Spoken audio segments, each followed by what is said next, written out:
ভক্তগণ, শ্রী শ্রী চৈতন্য ভাগবতে ব্যাসাবতার বৃন্দাবন দাস ঠাকুর লিখছেন, রাঘব পণ্ডিত প্রতি শ্রী গৌর সুন্দর নিভৃতে কহিলা কিছু রহস্য উত্তর। রাঘব, তোমারে আমি নিজ গোপ্য কই, আমার দ্বিতীয় নাই নিত্যানন্দ বই। এই নিত্যানন্দ যেই করায়েন আমারে, সেই আমি করি এই বলিলু তোমারে। আমার সকল কর্ম নিত্যানন্দ দ্বারে, এই আমি অকপটে কহিল তোমারে। যেই আমি সেই নিত্যানন্দ ভেদ নাই, তোমার ঘরেই সব জানিবা এথাই। মহাযোগেন্দ্রেরও যাহা পাইতে দুর্লভ, নিত্যানন্দ হইতে তাহা হইবে সুলভ। এতেকে হইয়া তুমি মহাসাবধান, নিত্যানন্দ সেবিহ যে হেন ভগবান।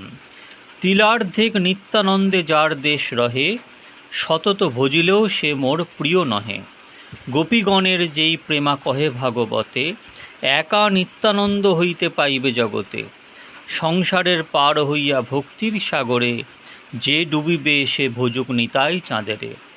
মুখেও যে জন বলে মই নিত্যানন্দ দাস, অবশ্য দেখিবে আমার স্বরূপ প্রকাশ। মদিরা যবনী যদি ধরে নিত্যানন্দ, তথাপি ব্রহ্মার বন্দ কহে গৌরচন্দ্র। স্বতন্ত্র করিয়া বেদে যে কৃষ্ণেরে কয়, নিতাই পারে হেন কৃষ্ণে করিতে বিক্রয়। প্রভু কহে এই নিত্যানন্দ স্বরূপেরে, যে করয়ে ভক্তি শ্রদ্ধা সে করে আমারে। ইহার চরণ শিব ব্রহ্মার বন্দিত, অতএব ইহারে করিও সবে প্রীত।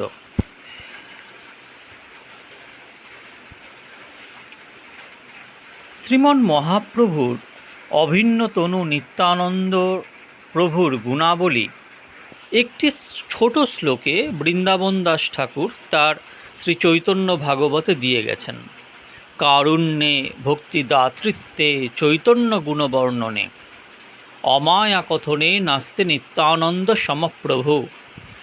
আবার শ্রী শ্রী চৈতন্য ভাগবতেই অন্তঃখণ্ডে অন্তর্লীলায় সপ্তম পরিচ্ছেদে নীলাচলে একদিন ধ্যানানন্দে যেখানে আছেন নিত্যানন্দ, একেশ্বর সেই স্থানে আইলা গৌরচন্দ্র। প্রভু আসি দেখে নিত্যানন্দ ধ্যানপর, প্রদক্ষিণ করিতে লাগিলা বহুতর।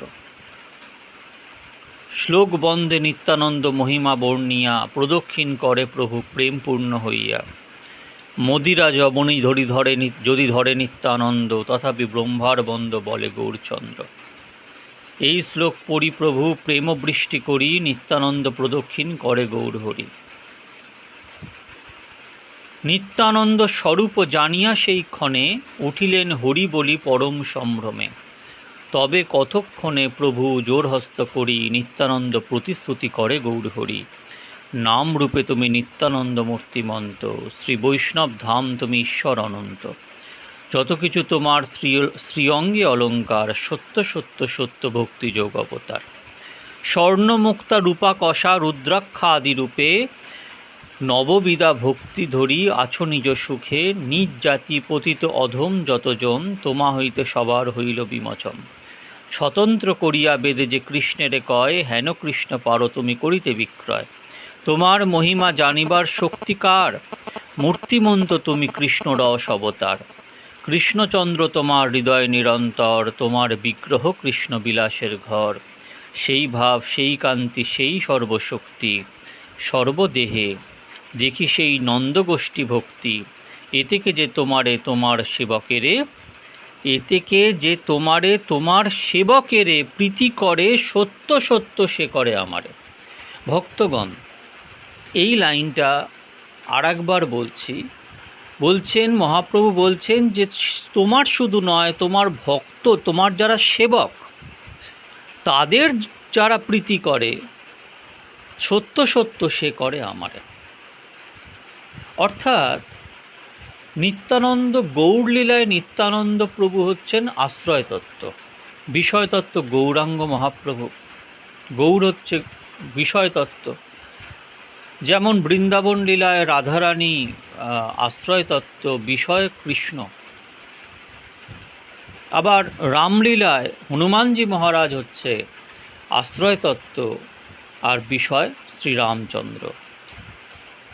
तुमरे भजन राम को पावे, जन्म जन्म के दुख बिसरावे, अंतकाल रघुबर पुर जावी, जहाँ जन्म हरि भक्त कहावी। राम दुआरे तुम रखवारे, हो तन आज्ञा बिनु पैसारे, सब शुक्ल ही तुम्हारी शरणा, तुम रक्षक काहू को डरना।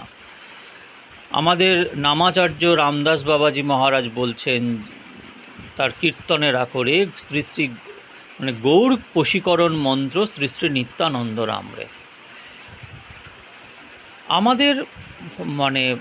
আমাদের সাধন তত্ত্বে আমরা যখন সাধন ভজন করি তখন আশ্রয় তত্ত্ব এবং বিষয় তত্ত্ব, এই দুই তত্ত্বকে আমাদের জানতে হবে। আশ্রয় লইয়া ভজে, তাকে কৃষ্ণ নাহি তজে, বাকি সব ভয়ে ছাড়িকার। নিতাইকে না ভজলে তুমি গৌরাঙ্গ পেয়ে যাবে, রাধাকে না ভজলে তুমি শ্যামসুন্দরকে পেয়ে যাবে, হনুমানজিকে না ভজলে তুমি শ্রী রামচন্দ্রকে পেয়ে যাবে, এ কখনোই সম্ভব নয়। আশ্রয় তত্ত্বকে ভজতেই হবে। আশ্রয় তত্ত্বকে ভজলে তবেই বিষয় তত্ত্ব পাওয়া যাবে। বিষয় তত্ত্বকে না ভজলেও আশ্রয় তত্ত্বকে বোঝে, শুধুমাত্র আশ্রয় তত্ত্বের আশ্রয় নিয়ে বা আশ্রয় তত্ত্বের যারা আশ্রিত তাদের আশ্রয় নিয়ে বিষয় তত্ত্বকে অনায়াসে লাভ করা যাবে। আমরা শ্রীমদ্ ভাগবতে গজেন্দ্র মোক্ষ লীলায় পড়েছি, যে আমরা কি পড়েছি গজেন্দ্র মোক্ষ লীলায়, যে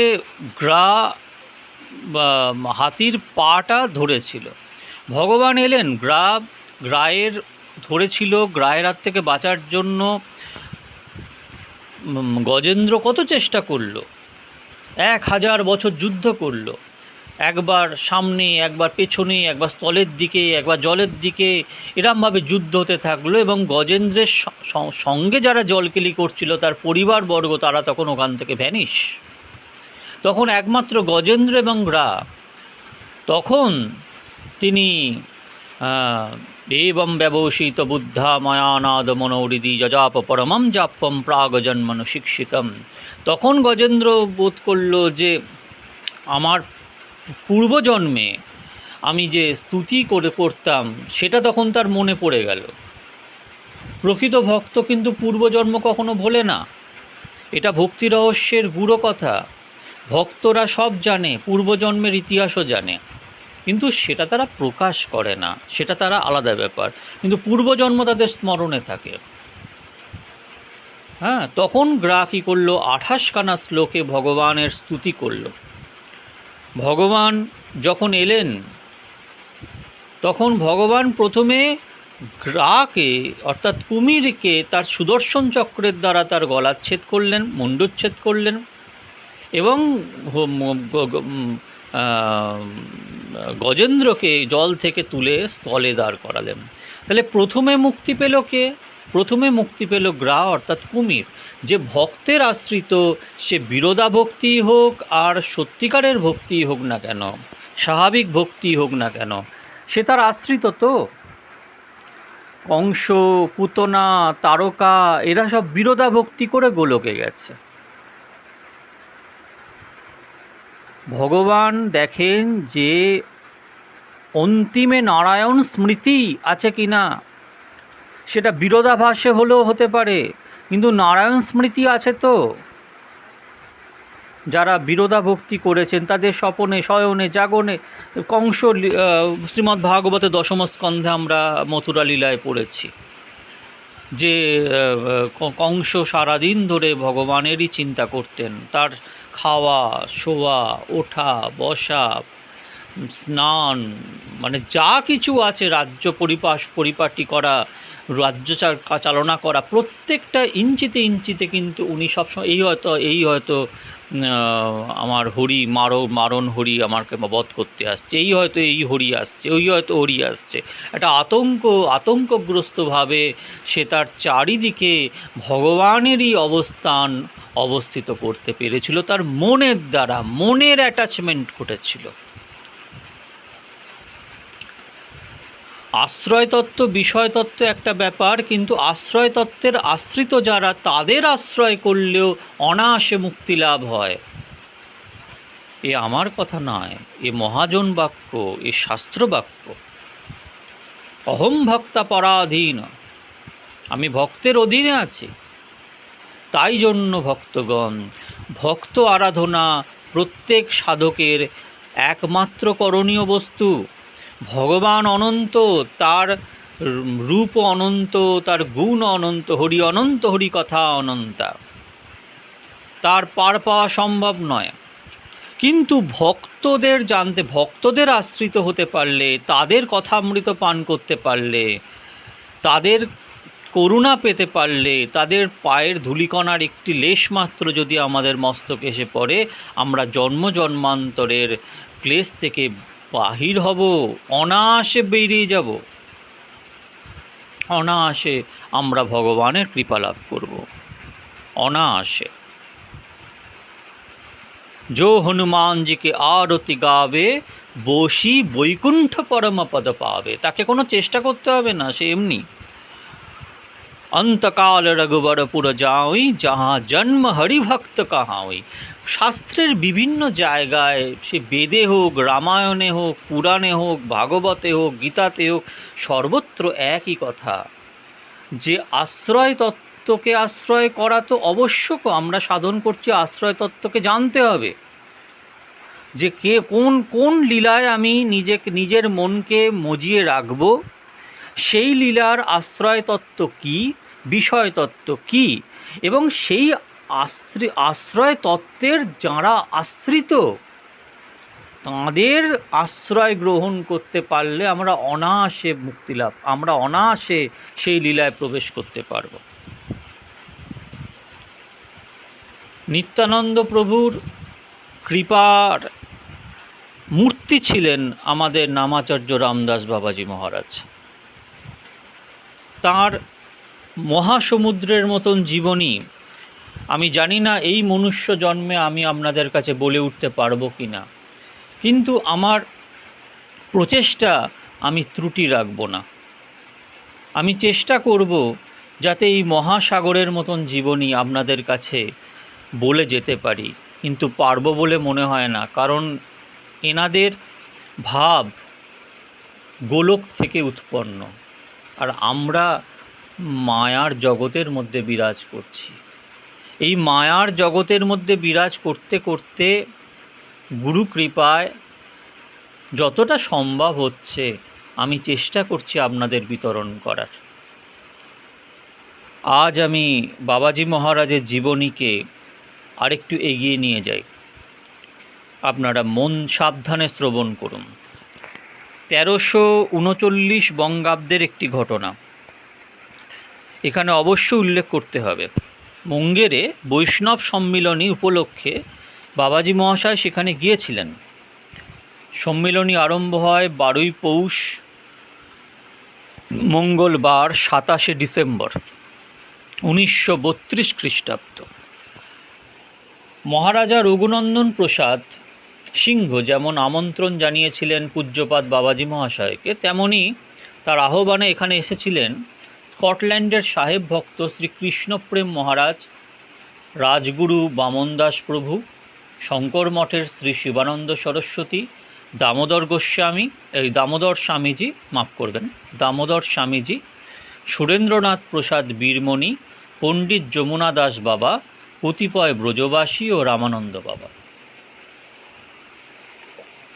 সাহেব ভক্ত শ্রীমৎ কৃষ্ণপ্রেমজি, যার পূর্বাশ্রমের নাম ছিল মিস্টার রোনাল্ড এইচ নিক্সন, উনি MA অক্সফোর্ড ইউনিভার্সিটি থেকে করেছিলেন, এদেশে আসেন এবং এলাহাবাদ বিশ্ববিদ্যালয়ের ভাইস চ্যান্সেলর শ্রীযুক্ত জ্ঞানেন্দ্রনাথ চক্রবর্তীর সাথে পরিচিত হন এবং তার ধর্মপত্নী যশোদামাই এর কাছেই মুখ্যত ভক্তিপথের সন্ধান পান। যশোদামা ছিলেন বৃন্দাবনের শ্রী রাধারমণ মন্দিরের জনৈক সেবায়িত গোস্বামীর শিষ্যা। উত্তরকালে কৃষ্ণপ্রেমজি যশোদামার নিকট নাম মন্ত্রাশ্রয় করেন এবং আলমোড়ার 15 মাইল দূরে 1930 খ্রিস্টাব্দে উত্তর বৃন্দাবন নামে আশ্রম ও যুগল বিগ্রহ সেবা প্রকাশ করেন। সম্মিলনীর প্রথম দিন 12ই পৌষ 1339 বেলা 12টা নাগাদ শ্রীমৎ কৃষ্ণপ্রেমজি প্রায় 10,000 ভক্ত সমাবেশে শিক্ষাষ্টক বিষয়ে বক্তৃতা দিচ্ছিলেন। পরদিন 13ই পৌষ সকালে সাহেব ভক্ত শ্রীকৃষ্ণ প্রেমজি এলেন বাবাজি মহাশয়কে দর্শন করতে। গৌরাঙ্গ দাদা পাশে ছিলেন। তিনি যেইমাত্র বললেন, এই আমার বাবা মহারাজ, সাথে সাথে সাহেব একেবারে সাষ্টাঙ্গে বাবাজি মহাশয়ের শ্রীচরণতলে লুটিয়ে পড়লেন। সাহেবের অমন ফর্সা মুখখানি টকটকে লাল হয়ে উঠল। বেশ কয়েক মিনিট এই অবস্থায় কেটে গেল। আজ বিকালে সাহেব গেলেন স্থানীয় গ্যারেট ক্লাবে ভক্তি ধর্মের ওপর বক্তৃতা দিতে, রাজার মোটর গাড়িতে, সাথে রঘুনন্দন প্রসাদজি। রাজার শ্রী গুরুদেব বামনদাস প্রভুর ইচ্ছানুমতে রাজগুরু বাবাজি মহাশয় ও পুলিন্দা রাজার ব্রাউহাম গাড়িতে, এক ধরনের উচ্চমানের ঘোড়া গাড়িকে বলা হতো, ওই ক্লাবে এলেন। 10 থেকে 12,000 শ্রোতার সমাবেশ। বাবাজি মহাশয়ের খুব তৃপ্তিলাভ হলো সাহেবের মুখে নাম মহিমা ও নামাপরাধ বিষয়ে বক্তৃতা শুনে। 14ই পৌষ বৃহস্পতিবার বৈষ্ণব সম্মিলনীর অন্তিম দিবস। সম্মিলনীর আরম্ভে বাবাজি মহাশয় জীবনদাদার কাছে জানতে পেলেন যে সাহেব ভাব ভরে কীর্তনরত।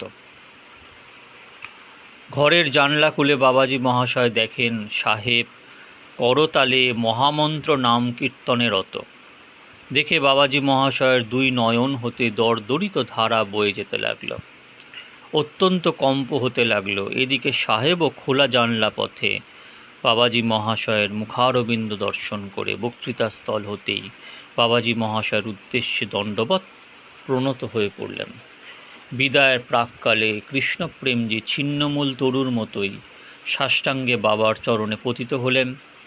বাবাজি মহাশয়ও প্রতি প্রণাম করলেন।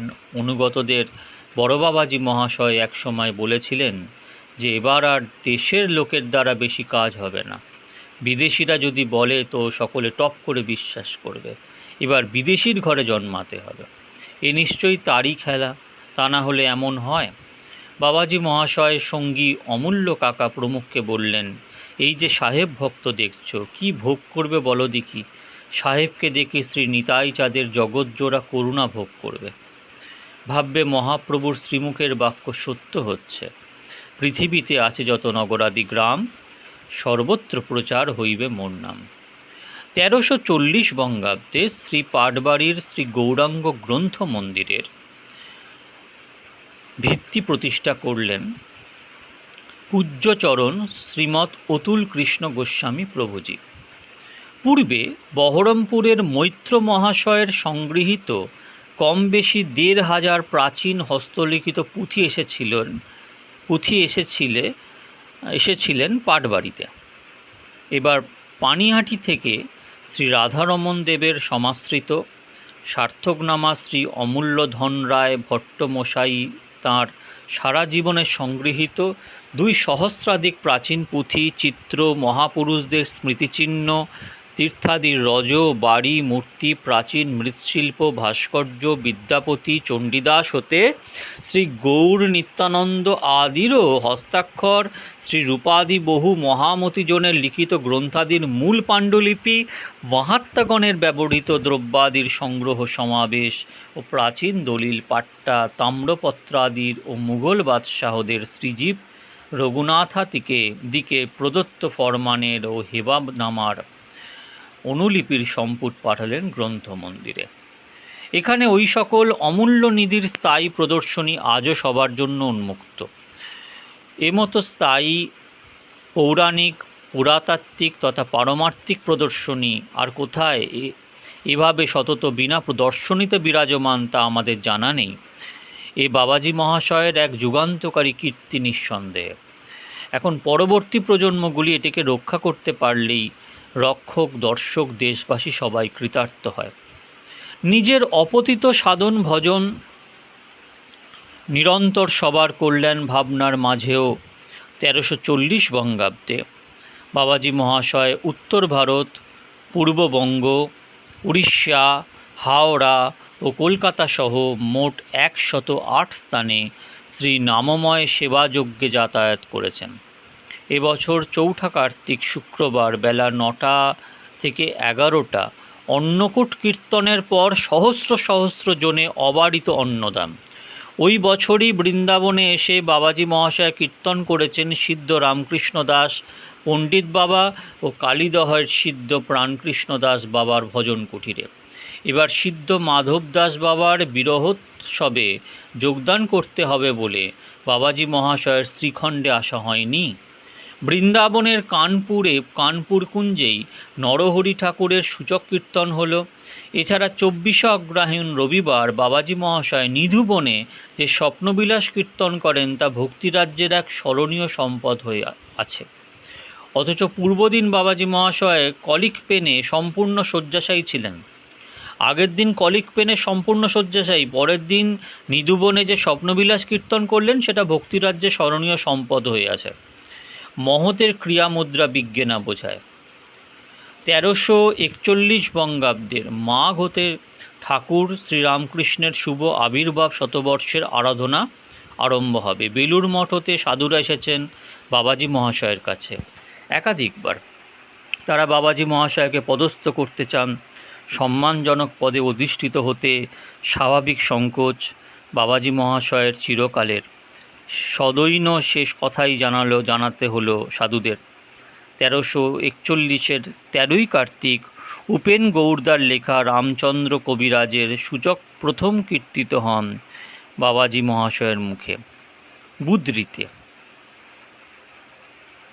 বাবাজী মহাশয়ের কাশীস্থ কুচবিহার কালীবাড়িতে এক স্মরণীয় কীর্তনের অনুষ্ঠান করেন। এই সনেই শ্রী পাটবাড়িতে মহাপ্রভুর শুভাগমন স্মরণোৎসব বিশালভাবে আরম্ভ হয়। দিনটি ছিল 17ই চৈত্র 1341 দ্বাদশী রবিবার। অযুত জন অন্নপ্রসাদে প্রসন্ন হয়। এবারই 22শে চৈত্র শুক্রবার শ্রী গ্রন্থ মন্দির প্রতিষ্ঠা হলেন। আমরা পাটবাড়িতে যে গ্রন্থ মন্দির দেখি সেই গ্রন্থ মন্দির প্রতিষ্ঠা হলেন। শ্রী বৈষ্ণব সম্মিলনীর অনুষ্ঠানও হলো বিরাট আকারে। এবৎসর ও পরবৎসর শত ব্যস্ততার নীরব অবকাশ জীবনেও বাবাজী মহাশয় বাৎসরিক 80-85টি সেবাময় নামযজ্ঞ ও অন্যান্য পারমার্থিক অনুষ্ঠান সমাধান করেছেন বহুতর পরিশ্রম ও চেষ্টায়। 1342 সনে কলকাতার অস্থায়ী দরমাহাটা মঠ হতে বাবাজী মহাশয় স্থায়ীভাবে পোস্তা রাজবাড়ির অংশ বিশেষে বাস করেছেন। এ মঠ ছেড়েছেন 1341 মাঘে। 1342 সনের 8ই বৈশাখ রবিবার সিঁথি হরিসভায় কীর্তন করলেন রাত্রির 1টা থেকে 11টা। এবছর পুরীতে শ্রী বিজয়কৃষ্ণ গোস্বামীর সমাধি মঠেও নাম মহিমা কীর্তন করলেন। বাগবাজারের মদনমোহন মন্দিরে নাম মহিমা কীর্তনে পাষাণ গলালেন। 1343 বঙ্গাব্দে পাটবাড়িতে মহাপ্রভুর শুভ আগমন উৎসবে উপস্থিত ছিলেন এফএল চেন, চীন দেশীয় রাষ্ট্রদূত তথা প্রসিদ্ধ দার্শনিক পণ্ডিত। বাবাজী মহাশয়ের নাম প্রচার অব্যাহত গতিতে চলছে। এবছরই নিতাই সুন্দর পত্রিকার প্রকাশ। বহু সদ্গ্রন্থ প্রকাশ করেছেন বাবাজী মহাশয় তার জীবনে। 1344 বঙ্গাব্দেও তার প্রচার পর্যটনে 80-85টি স্থান ভুক্ত ছিল। এরকম চলেছে প্রতি বছরই।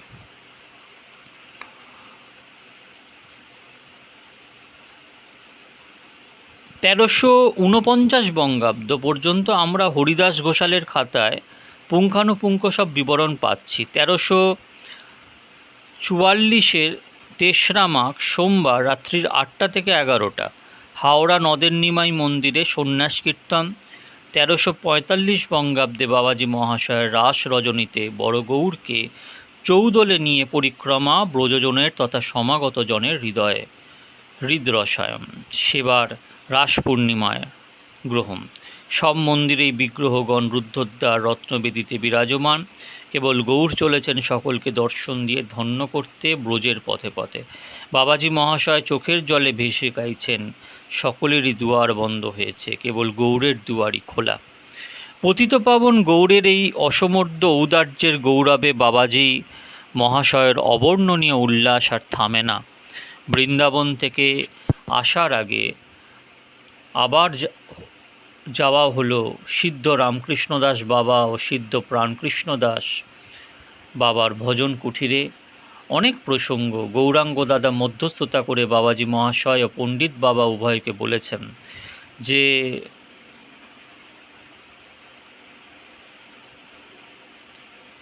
পণ্ডিত বাবা কথায় কথায় বলেন যে বাবাজি মহাশয় নিগুড় ভজন রাজ্যের যেখানে বসে কীর্তন করেন সেখানে বহুলাংশেরই এখনও প্রবেশ ঘটে নাই। বাবাজি মহাশয় একখানি প্রসাদী কাপড় দিলেন পণ্ডিত বাবাকে। কৌপিন করোয়া সম্বল বৈরাগী পণ্ডিত বাবা প্রথমে শুভ্র সূক্ষ্ম কাপড় নিতে সংকোচ করেছিলেন, কিন্তু বাবাজি মহাশয় যখন বললেন যে কাপড়টি শ্রী হরিদাস ঠাকুরের প্রসাদী, তখন ওই কাপড়টি নিয়ে পণ্ডিত বাবা একবার বুকে আর একবার মাথায় ধরতে লাগলেন। সাত্ত্বিক ভাবাবিষ্ট কলেবরে প্রাণকৃষ্ণ বাবার কুঠিরে কীর্তনের পর তিনি বাবাজি মহাশয়কে একটি গোলাপ ফুল দিলেন। কীর্তন হয়েছিল রঘুনাথ দাস গোস্বামীর বৈরাগ্য। খুবই দুঃখের কথা, কদিন পরে বাবাজি মহাশয় বৃন্দাবনে থাকতেই প্রাণকৃষ্ণ বাবা আকস্মিক দেহ রাখেন। রজনীদাতাই মানে বাবাজি মহাশয়ের শিষ্য শ্রীমৎ রাধাচরণ দাস বাবা, তাকে রজনী দাদা বলা হতো, গোবিন্দকুণ্ড বৃন্দাবনে উনি ভজন করতেন। পুরোদা হয়ে পুরাতন কালীদহের ভজন কুঠিরে তাকে সমাধিস্থ করেন। বাবাজি মহাশয় আগাগোড়া করজোরে দাঁড়িয়ে থেকে অশ্রু বিসর্জন করেন। এবার জীবনকৃষ্ণ দাদার শিষ্য গুরুদাসজির সঙ্গ প্রসঙ্গে বাবাজি মহাশয় সহ সবাই মুগ্ধ হন। তারই বৈরাগ্য শ্রীরূপ সনাতনকে স্মরণ করিয়ে দেয়, ইনিই সাধক কণ্টকমালার রূপকার। প্রসঙ্গত বলতে পারি যে এ রত্ন আমরা হারিয়েছি বাবাজি মহাশয়ের প্রকটেই। বৃন্দাবন হতে বাবাজি মহাশয় আসেন বর্ধমান হয়ে শ্রীখণ্ডে, দেখা যায় তার প্রচার ধারা অব্যাহত। 1346 বাবাজি মহাশয় অন্যান্য বহু স্থান পর্যটন করে এলেন মেহেরপুরে। সেদিন চৌঠা জ্যৈষ্ঠ, চতুর্দশী, বৃহস্পতিবার। সেখানে গুপ্তবাবুদের রাধামাধব মন্দিরে 5, 6, 7 জ্যৈষ্ঠ শ্রী নামযজ্ঞ ও কীর্তন উৎসবে আনন্দের পাথার বয়ে যায়। 7 তারিখে খোকসা জানিপুরে হয়ে 9 জ্যৈষ্ঠ এলেন জন্মস্থান ফরিদপুরে। যে স্থানে তার সূতিকাগৃহ ছিল সেই স্থান নির্দেশ করে স্বয়ং বাবাজি মহারাজ নির্দেশ করলেন। সেখানে বাবাজি মহাশয় সদলে শ্রী খোল করতাল সহ নাম কীর্তন করেন। এ অবস্থায় ফটো তুলে নেওয়া হয়, যা মুদ্রিত আছে শ্রী গুরু কৃপার টানে। ওইভাবেই প্রচারে, পর্যটনে, স্মরণে, সাধনে, প্রসঙ্গে, কীর্তনে, সেবা সুখে কেটেছে 1346, 47, 48 বঙ্গাব্দে বাবাজি মহাশয়।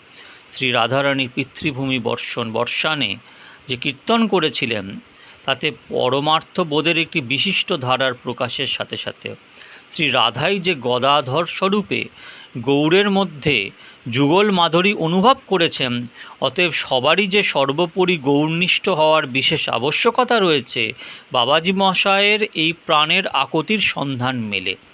এইভাবেই বয়ে যায় 1349, 1350, 1351 বঙ্গাব্দ।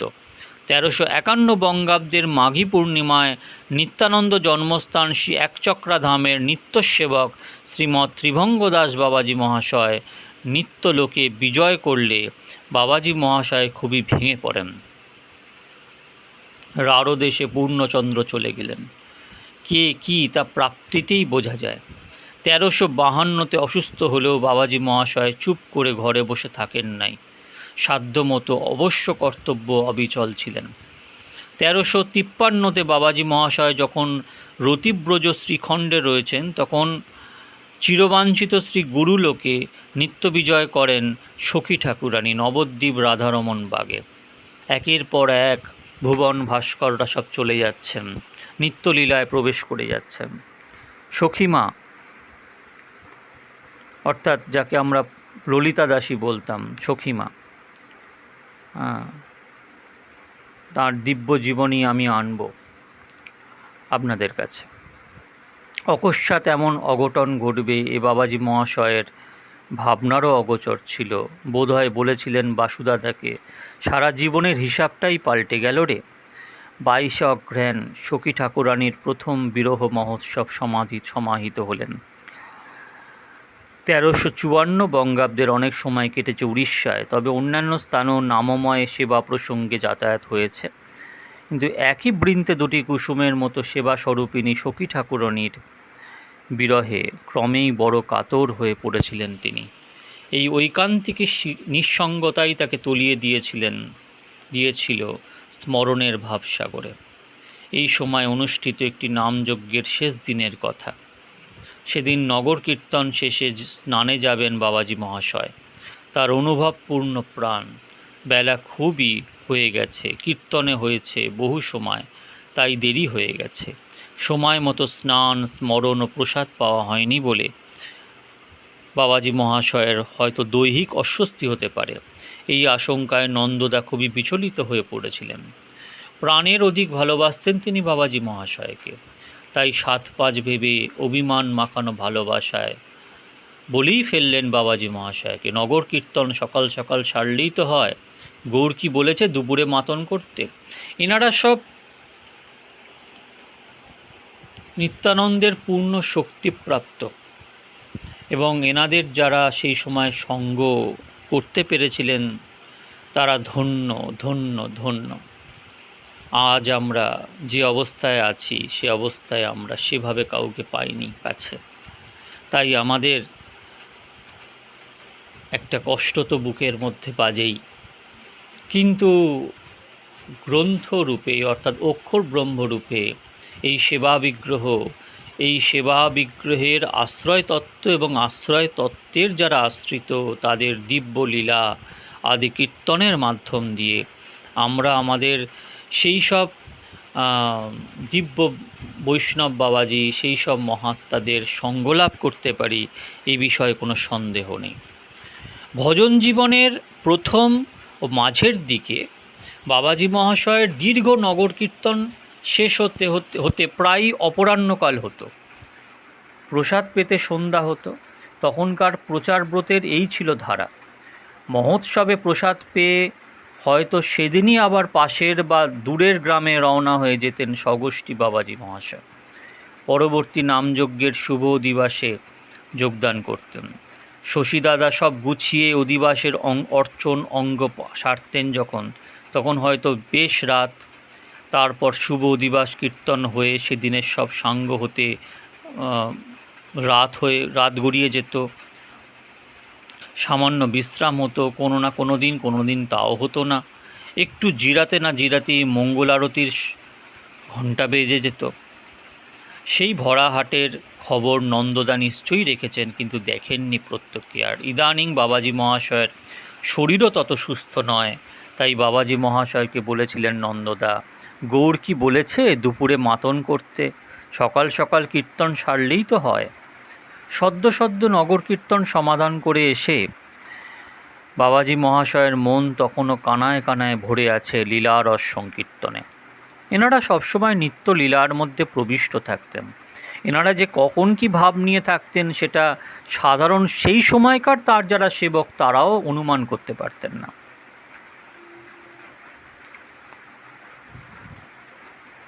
তাই সেই ভোগে ঘা পড়তেই বাবাজি মহাশয় বলে উঠলেন, তখন কোথায় ছিলি? এখন ভাঙা হাটে ঢেরি দিতে এসেছিস? তখন কোথায় ছিলি যখন নগর কীর্তন শেষ হতো বেলা 3টে, প্রসাদ পেতে সন্ধ্যা হতো? এখন কেবল সকাল সকাল খাওয়ানোর জন্য ব্যস্ত, আর তাকানোর দরকার নাই কোনো দিকে। নন্দদা সেবক তো, আর সত্যিকারের মরমী সেবক। তিনি দু কথা কইতে পারতেন বাবাজি মহাশয়কে, জোর ছিল তার উপরে, এটাই মাধুর্য। এটাই মাধুর্য।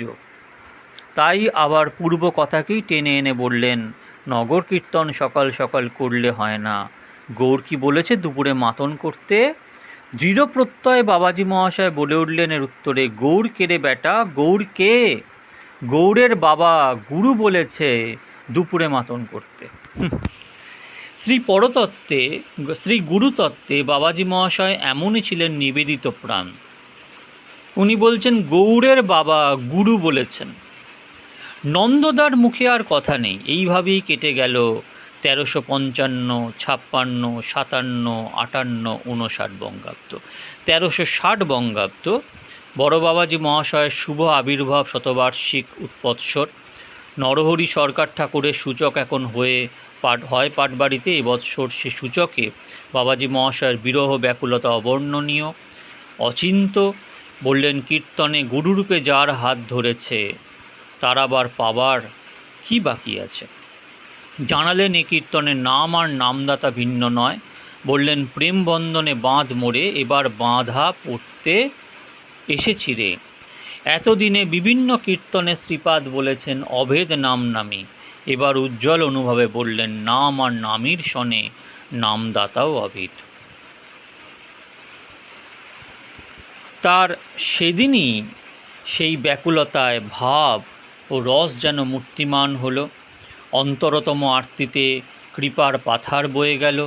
তারই কথা লীলা প্রসঙ্গ হয়ে যেখানে লীলা প্রকট হয় সেখানে দিব্যস্বরূপ ধরে দাঁড়ালো কীর্তনের আসরে। শ্রোতাদের মানস মন্দিরে, নামস্থলীর পরিমণ্ডলে তথা পারিপার্শ্বিক আবহ। এই কীর্তনে বাবাজি মহাশয়ের ভাবোচ্ছ্বাস ছিল অন্তহীন। কীর্তনের মাঝে একবার আসর হতে নিজ বাসে গিয়ে আবার ফিরে এলেন বাবাজি মহাশয়। তার আক্ষেপ যেন অনন্ত, আর তাও আমাদেরই জন্য। বাবাজি মহাশয় বলেন এই আসরে, পাঁজর পুরে ঝাঁঝর হলো, কারে বা দেখাবো বল। ব্যথার ব্যথি কে বা আছে, একে একে সব লুকাইয়াছে, কারে বলবো কে বা বুঝবে।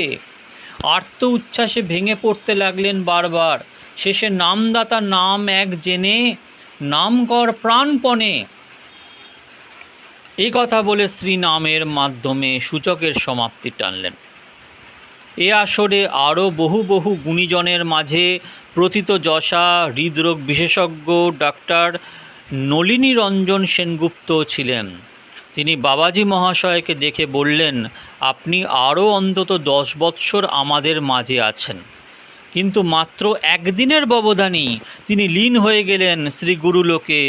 সেদিন 1360 বঙ্গাব্দের 18ই অগ্রহায়ণ শুক্রবার। সেদিনও যথারীতি অন্য দিনের মতোই তার ভজন জীবনের নিত্যকৃত্য আদি পুঙ্খানুপুঙ্খ সমাধান করে নিজ শয্যায় শয়নে ছিলেন শ্রীপাদ। রাত্রি 2:30 নাগাদ উঠে বসলেন। সেবককে ডেকে বললেন, আর নয়, দিদি ডাকছে, যেতে হবে, সবাইকে ডাক, ঠাকুর আনতে বল। এবার শয্যা হতে উঠে শৌচকৃত্য সমাধান করলেন। ঘরের দেওয়ালে বিরাজিত যাবতীয় চিত্রপটগুলির প্রতিটিকে বিনম্র মস্তকে বন্দনা করলেন। সব গেল, সব গেল, তোরা নাম কর, নাম কর, এই বলে মেঘ গম্ভীর কণ্ঠে বন্ধু সুন্দর, বন্ধু সুন্দর, রাধারমণ, রাধারমণ উচ্চারণ করলেন। তখন বাবাজি মহাশয় চেয়ারে উপবিষ্ট। তারপর নিজেই রজে বসবো বলে চেয়ার হতে নেমে ঘরের মেঝে উপবেশন করলেন। ভুবন মঙ্গল নিতাই গৌর রাধেশ্যাম, হরে কৃষ্ণ হরে রাম নাম কীর্তন করতে লাগলেন। সমবেত গণ ব্যাকুল প্রাণে তার অনুকীর্তন করছেন। ইতিমধ্যেই মন্দির হতে তার নিত্যসেবিত শ্রী গুরুদেব ও নিতাই গৌরের চিত্রপট আনিত হলে বাবাজি মহাশয় ভাবালো নেত্রে তাদের দর্শন করতে লাগলেন। জয় নিত্যানন্দ রাম বলে এমন হুঙ্কার দিলেন যে পাটবাড়ি কেঁপে উঠল। নাম সংকীর্তনও বিরাজমান। ক্রমে নাম করতে করতে বাবাজি মহাশয় যখন নয়ন মুদে নীরব হয়ে গেলেন, মনে হলো তিনি যেন শ্রী নামময় সম্পুটের মাঝে লুকিয়ে পড়লেন। নিবিড় তমসা নেমে এলো। পরমার্থ রাজ্যে শুধু নয়, সামাজিক জীবনও বর্তমান উত্তরিত হলো ইতিহাসে বরাহনগর পাটবাড়িতে। এই স্থানেই তার সমাধিপীঠ বিরাজমান। যে তনু প্রকাশ পেল শ্রী ফরিদপুরে, সে তনু মিশিল রজে বরাহনগরে। বাবাজি মহাশয় লীলা মাধুরী অনন্ত। সামান্য দু কলম লেখায় তা সীমাবদ্ধ হবার নয়, দু কলম বলায় তা লিপিবদ্ধ করার মতনও নয়। তা গুরু বৈষ্ণব কৃপায় অনুভবের নিধি। তবুও আত্মশোধনের জন্য সে লীলা বারিধির এক কণ স্পর্শ করে কৃতার্থ হবার প্রয়াস। আর প্রতি জন্মেই তার করুণা বলয়ে একটু স্থান যেন মেলে, এইমাত্র নিবেদন করে আজ আমি আপনাদের কাছে এইখানেই আমার বাণীকে শান্ত করছি। আপনারা এই ভাববেন না যে বাবাজি মহারাজের অন্তর্লীলা প্রকাশ করে আমি বাবাজি মহারাজের জীবনী কীর্তিত করব না। বাবাজি মহারাজের জীবনী বিশেষভাবে আপনাদের কাছে ব্যক্ত করব। এইবার ব্যক্ত করব তার সাধন পথ, এইবার ব্যক্ত করব তার ভজন পথ, এইবার ব্যক্ত করব তার গুরুনিষ্ঠা, নাম নিষ্ঠা, প্রেম নিষ্ঠা, তার শাস্ত্রনিষ্ঠা এবং তার মাধুর্য, তার ঐশ্বর্য, বিভিন্ন দিক আমি তুলে ধরবো আপনাদের কাছে। আপনারা শুধু আমাকে কৃপা করুন যাতে এই মহৎ কার্যে আমি সফল হই। জয় জয় নিত্যানন্দরাম, জয় রাধারমণ, জয় বন্ধু সুন্দর।